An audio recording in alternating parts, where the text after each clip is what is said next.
On a fine sunny day, a man named Lee Abbott goes to a supermarket to buy oranges for his family. After paying the bill, he heads to a park where his wife Evelyn is watching their son Marcus playing baseball. Lee sits with his deaf daughter Reagan and his friend Emmett, who is also there with his sons. As everyone is engrossed in a baseball game, suddenly a huge meteor appears in the sky, distracting everyone. Even Jeter would have a hard time hitting that one back. The game ends abruptly, and people start heading home. But to their horror, giant alien-like creatures arrive and start causing chaos. Several people are instantly killed and eaten up. Lee, who is with Reagan, tries to figure out what's happening and talks to a police officer. But at the same time, an alien attacks a car nearby. Terrified, he grabs his daughter, and they seek shelter in a store. Inside, they stay quiet with other scared people. Unfortunately, a girl's phone rings. Of course it does. And this attracts the alien. It swiftly enters the store and wreaks havoc. Lee and Reagan somehow manage to escape through the back door, but the alien is hot on their heels. After a while, they reunite with Evelyn and the boys at a hiding spot. The alien gets close, but a brave police officer shoots at it. Unfortunately, the bullets are not enough to stop the creature from killing him. The movie then fast-forwards to day 473 since the incident. This is the same scene after the end of part 1.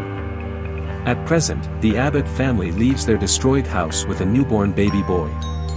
Here, we get to know that Lee sacrificed himself to save Marcus and Reagan from an alien.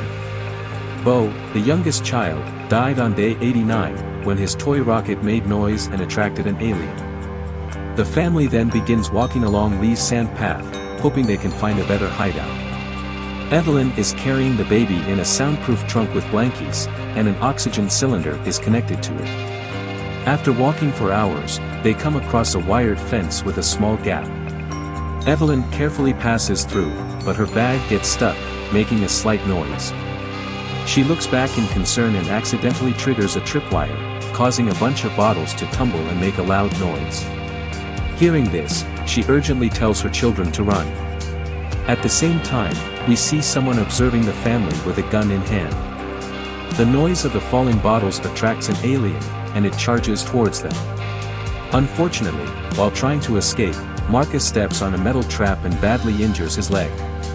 He manages to stay quiet for a while, but when he notices his injured foot, he lets out a scream.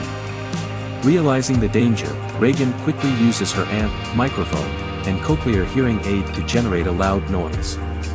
In the first movie, we got to know that this is the alien's weakness, as they hate high-frequency noises. As this alien screams in pain, Evelyn shoots it in the head, finishing it off. Their real weakness is getting their heads blown off. The family then rushes into a nearby abandoned building and continues to run, because another alien has arrived at the scene. Suddenly, the guy who was keeping an eye on them grabs Evelyn, covers her mouth with his hand, and signals them to follow him. They move around a corner as the man guides them to a soundproof bunker and locks the door. A towel over the latch dampens the noise and prevents the door from locking from the outside. That's gonna go wrong later. The bunker is both sound and airproof, and there is plenty of oxygen to last for 1 hour. Once they are safe, the guy explains that the family can't stay because there isn't enough food or water. When Evelyn hears his voice, she immediately recognizes him and calls him Emmett. The man responds by revealing his face, removing his scarf and baseball cap. That's not Emmett. That's Oppenheimer. Oh, no. He is indeed Emmett. When Evelyn asks about his children, he sadly reveals that both his boys died on day 1. He also mentions that his wife died 11 weeks ago due to a sickness. Puzzled, Evelyn asks why he didn't come for them since they were friends. In reply, Emmett explains that after losing his own family, he didn't have the strength to go and save others. As the conversation goes on, Reagan approaches her brother, who is resting after having his ankle treated. She lets him wear headphones and listen to radio white noise while scanning through the frequencies. Marcus becomes alert when he hears music playing on the radio.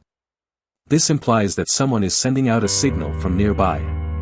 However, Emmett asserts that it's just the same song being played on repeats and nothing else. Later, Reagan uses her father's diary in the map, and deduces that the signal is coming from a nearby island, roughly a day's walk away. In the middle of the night, Reagan wakes Marcus up, and they go to the soundproof vault. She tries to persuade Marcus to help her locate the radio tower by following the railway tracks. Reagan intends to reach the station so she can use it to broadcast the high-frequency noise generated by her hearing aid, which exposes the aliens' vulnerabilities. She believes that this would allow anyone with a radio to play the high-pitched noise and defend themselves against the aliens. A significant step towards a safer life. The little boy is skeptical of the plan, as he believes that it is too dangerous. However, Reagan is determined to give it her all, following in her father's footsteps. Hence, early the next morning, she packs her things and leaves alone. Upon learning that Reagan has departed, Evelyn pleads with Emmett to go after her and bring her back. Without any hesitation, the latter agrees, saying he is not going to let a child die again. In the meantime, Reagan stumbles upon a wrecked train and boards the front carriage. Inside, she discovers numerous bones and dead bodies. She also notices a first aid kit in the driver's cabin, but struggles to open it. Eventually, Reagan manages to grab the box, but the bones of the deceased driver fall on her, causing her to scream. This noise attracts an alien to the location and Reagan finds herself trapped. Just when it appears as if she is going to meet her demise, Emmett arrives in the nick of time and shoots the creature dead. Afterward, they seek refuge in a nearby station office to avoid drawing more aliens. Emmett reveals that he has come to take her back home. However, Reagan boldly asserts that she isn't returning until she finds the nearby radio station. She explains to Emmett that there was nothing he could do when his wife died, but now there is something they can do to save others. Initially, Emmett refuses to accompany her to the station, but after noticing the little girl's determination he eventually gives in. Elsewhere, when Evelyn learns that the cylinder's oxygen is about to finish, she decides to leave her children at an abandoned house and look for more supplies. Marcus is terrified and reluctant to let her go, but Evelyn insists that his foot will worsen, and she can't afford to lose him as well. After a while, Evelyn returns to the sand path, retracing the same route her family took to the store on day one, when Lee bought oranges. Lee had said, "Aren't you glad I didn't buy apples?" And then he died. She later arrives at the bridge, where Bo tragically died, and stops at the makeshift shrine there. She caresses the images, and places her wedding ring on top of the cross, shedding tears. On the other hand, Marcus leaves the bunker to explore the complex, after ensuring the baby is back asleep at their base. As he explores further, he finds a room filled with artwork made by Emmett's sons. Going upstairs, he encounters a partially decomposed body, likely Emmett's wife, hidden behind some curtains in a part of the room. This discovery startles him, causing him to accidentally knock some objects over, alerting a nearby alien to his presence. Afraid, Marcus rushes back to the basement, retrieves the baby, and places him in the soundproof vault. He then goes back out to grab the stopwatch and radio. As the alien approaches, he somehow manages to enter the vault and close the door. Unbeknownst to Marcus, the towel is not covering the latch. "I knew it." And the door gets locked from outside. As evening falls, Emmett and Reagan reach a harbor in search of a boat to take them to the island. Surprisingly, at the end of a bridge, they encounter a young girl, crying. When Emmett approaches her to offer help, out of nowhere, the little girl puts a noose around his neck. After this, a group of feral individuals emerge and capture Emmett. They search Reagan for supplies and confiscate her hearing aid, before leading her away. At this point, Emmett realizes that they are in deep trouble. So, he thinks of a risky plan. He signals the little girl to dive into the water, and then frees himself from the netting. After this, he deliberately starts shouting, and also beats up the man who stole Reagan's hearing aid. As expected, the commotion attracts the attention of the aliens, who attack the harbor, resulting in the deaths of several men. An alien approaches Emmett, who is still holding the man, but somehow he manages to jump into the water, leaving the evil guy to the creature. when the alien hears Emmett in the water. It dives inside, but struggles, and eventually drowns due to its inability to swim. It can't even doggy paddle. What an idiot. This makes Emmett realize that the creatures have another weakness.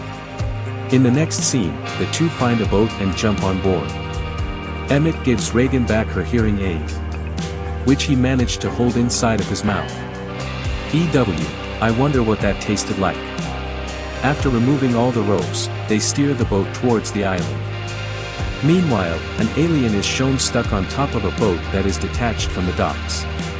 Back at the base, Marcus is struggling to breathe and realizes that he needs to open the door. He tries his best, but fails, and eventually gives up in despair. At the same time, when he unlocks the baby's trunk, he finds the infant crying. With no other option, he shares his oxygen with the baby, until it finally falls. Meanwhile, Evelyn returns to the base, and she hears a loud screech from an alien.